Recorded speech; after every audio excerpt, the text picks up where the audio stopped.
허름한 정신과 상담소. 이곳에 한 여자가 들어섭니다. 그런데 소리 지르지 마요. 저 칼 되게 잘 써요. 살벌한 협박을 한 후 입에 넣었던 스카프를 꺼내는 여자.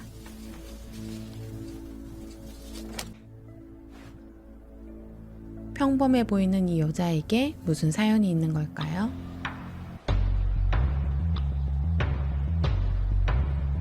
타자 1급, 주산 1급, 부기 2급. 주인공인 수남은 고교 시절 수많은 자격증을 따며 노력했지만 그러다 자격증을 14개 따던 날 결국 취업한 곳은 허름한 공장의 격리 자리였습니다. 너 왜 자꾸 계산이 틀려? 어?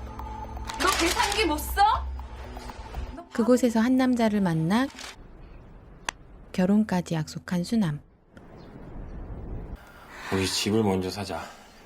나 지금이 너무 행복해. 신혼여행도 나중에 가자. 왜 자꾸 딴소리야? 보청이란 정상이에요. 남편에게는 청각장애가 있었습니다. 그럼 뭐가 잘못된 건데요? 환자분 청력이 완전히 죽어서 그래요. 인공하고 이식수술이라고 있는데 그게 뭔지 아세요? 결혼 전 청력이 더 나빠져 목돈이 드는 수술이 필요해지는데요. 너무 비싸!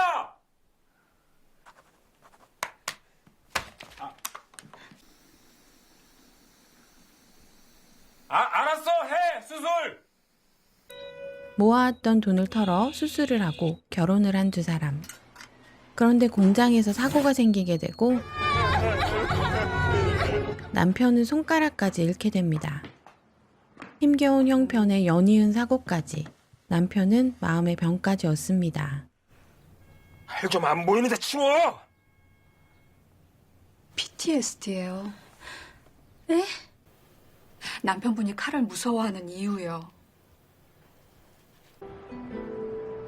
남편 인생을 다시 행복하게 되돌리는데 너무 간단한 방법이 있었어요. 발만은 수남은 밤잠을 줄여가며 집을 사기 위해 닥치는 대로 일을 하기 시작합니다. 시간이 없어. 잠은 나중에 자면 돼. 일을 늘려야 돼. 나만 열심히 하면 돼.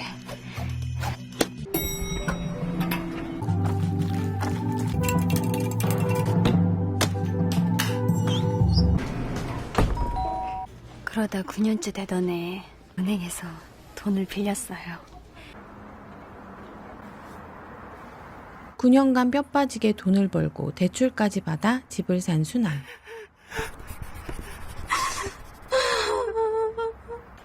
아내의 고생이 마음 아팠던 남편은 감사의 마음을 담은 러브레터가 아니라 유서를 남기고 목을 맵니다.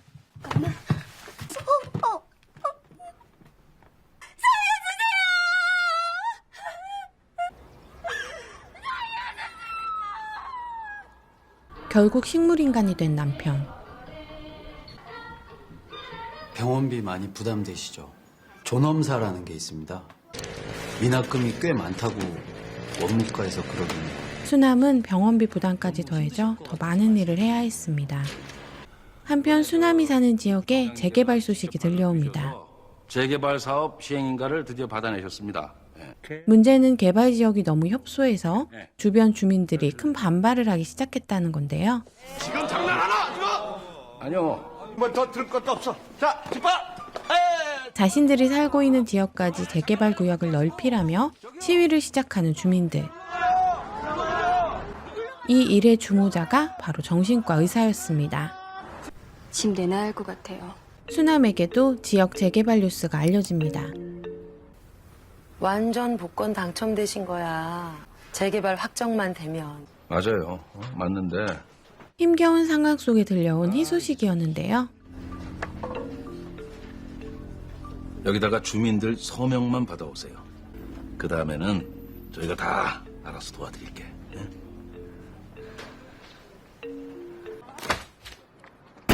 수남은 재개발 여론을 만들기 위해 주민들의 동의서를 받기 시작합니다.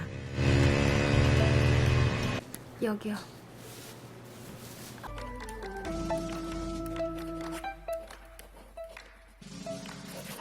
그러던 중 시위 주동자의 집까지 찾게 되는데요.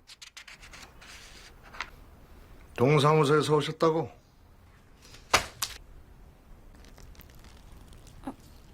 이기주의자, 이 개X년아! 왜 이러세요? 야, 넌 내가 누군 줄 알아? 시위하는 거 대장인 사람이야, 이 기집애야. 동네에 이 종이 쪼가리 들고 다니면은 완전히 죽여버릴 거야. 알아? 네? 다시 받아야 된다고요? 그동안 힘겹게 받은 동의서가 휴지 조각이 되어버린 상황. 수남은 분노를 끌어모아 화풀이 불을 던집니다.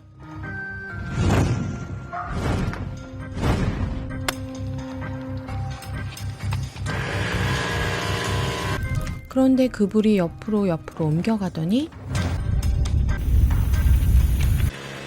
시위 주동자의 집이 폭발해버립니다.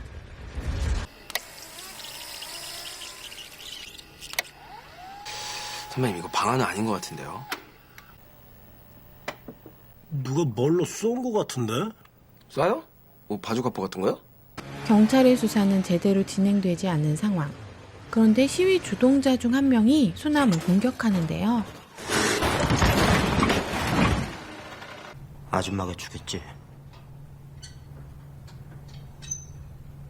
납치도 모자라 무시무시한 고문까지.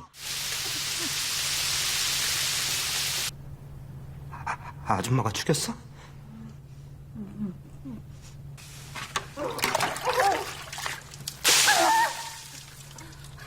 재개발 발표 날 때까지만 여기 있어. 수남은 반쯤 미쳐 보이는 이 남자에게 붙잡혀 감금되고 맙니다. 세탁소 아들이란 점을 살려서 이런 끔찍한 짓까지 하네요.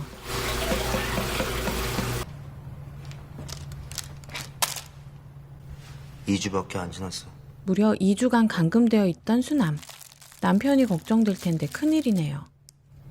저 병원 가봐야 해요. 발표 나면 보내준다고 했잖아. 지금 남편 걱정할 때가 아니야.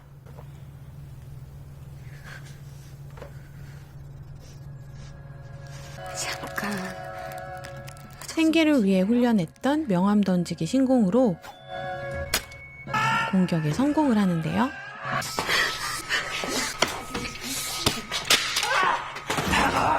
그러다 남자를 죽여버리고 맙니다.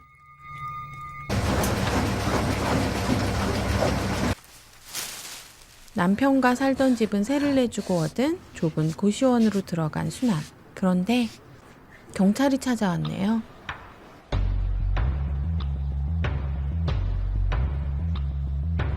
정순함 씨. 수남이 냈던 화재로 시위 주동자가 죽어버렸기 때문입니다. 아니요. 이분 진짜 몰라요? 잘 모르겠는데요. 이거 본인 맞으시죠?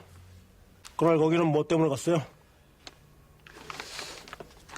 잘 기억이 안 나요. 아주머니 요 며칠 집에 안 들어오신 것 같던데 어디 갔다 오셨어요? 네?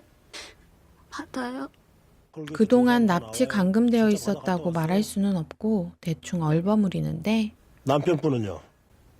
정말 인간이에요.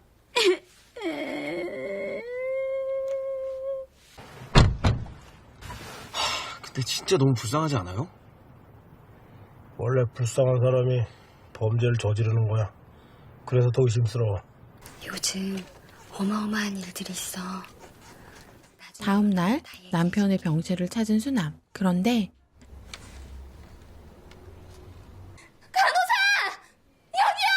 그냥 흔하게 볼 수 있는 경련 증세예요. 좀 있으면 병원비 다 낼 거예요. 진짜예요. 조금만 기다리면 다 내요. 좋아진 거 맞죠? 말씀드렸잖아요. 그냥 경련 일으킨 거라고. 저렇게 발을 움직이는데. 난 또 포기하신 줄 알았지. 역시 남은 희망은 재개발뿐이었습니다. 저쪽에 그저 시위 주도하는 아줌마가 아우 보니까 독해. 시위만 막으면 돼요? 예. 보고에는 테트로도톡신이라는 독이 있습니다. 자연계 최강의 맹독 물질.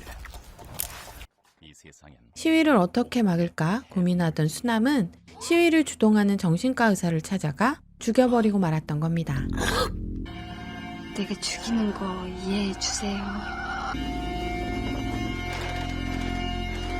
선배님, 일단 부검을 해봐야지 알겠지만 독극물로 추정된다는데요? CCTV는 여기 정신상담 받는 데라 가지고 프라이버시 때문에 설치가 안 돼 있어요. 점점 좁혀오는 경찰의 수사망이라고 하기엔 좀 허술하긴 한데 아무튼 경찰은 수남의 고시원방을 다시 찾아오게 됩니다. 아주머니가 동네에서 무슨 서명서 받으러 다니셨다 그러던데. 그 무슨 서명서였는데요? 재개발 찬성 서명서요. 아줌마, 자꾸 거짓말하면 안 돼요. 재개발 그거 제가 못하게 할 수도 있어요. 아줌마가 최도철 신해지는 서명... 아이고 또 살인을. 안 돼요. 내 남편 곧 깨어난단 말이에요. 그럼 이 경찰도 어쩔 수 없이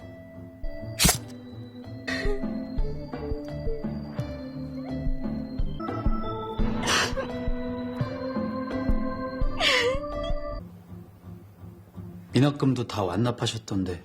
다음날 수남은 미련 없이 집을 팔아 병원비를 갚고 남편을 퇴원시킵니다. 많이 생각했어요. 그저 남편과 소박하게 행복하고 싶었던 성실한 그녀 수남이 남편과 함께 어디론가 떠나며 이야기는 끝을 맺습니다. 괜찮은 블랙 코미디 스토리에 깔끔한 연출, 배우들의 호연까지 더해져 저예산 독립영화임에도 불구하고 꽤 재밌게 봤던 작품입니다. M4 세대들이 공감할 수 있는 현실의 암울한 이야기들을 수남이라는 캐릭터에 빗대 재치 있는 블랙 코미디 영화를 완성해냈는데요. 만화 같은 감각적인 연출이 대부분 성공적이었지만 몇몇 부분, 정신과 의사나 해병대 아저씨, 이들의 연기 부분은 오버 같은 느낌이 있어서 좀 아쉬웠어요. 하지만 아주 작은 아쉬움 정도입니다. 이 영화의 가장 큰 매력은 배우 이정현의 연기죠. 저 집에 일이 생겨서 몇 주만 좀 쉴게요. 본래 연기를 잘하는 배우라는 걸 알고 있었지만 평범하면서도 광기 어리고 절박하면서도 보편적인 또 청초하면서도 살벌한 수남의 캐릭터를 정말 잘 표현하고 있어서 이 영화가 얻게 된 완성도의 많은 부분을 이정현이라는 배우가 채워 넣었다고 해도 과언이 아닌 것 같아요. 연출을 맡은 안국진 감독이 시나리오 집필 때부터 이정현 배우를 염두에 뒀다고 하죠. 또 이런저런 사연을 거쳐 이정현 씨가 노개런티로 출연했다고도 하고요. 결과적으로 이 영화는 이정현에 의한 영화가 된 것 같습니다. 아주 좋은 의미로 말이죠. 만화 같은 과한 연출로 블랙 코미디를 만든다는 건 정말 쉽지 않은 일인 것 같아요. 이 영화는 그런 면에서 아주 만족감을 주는 스타일리시한 영화이고요. 스토리 자체도 재미있고 배우들의 연기도 볼만해서 추천작으로 소개해드리고 싶습니다. 영상 제작에 큰 힘이 되는 구독, 좋아요, 댓글 부탁드릴게요.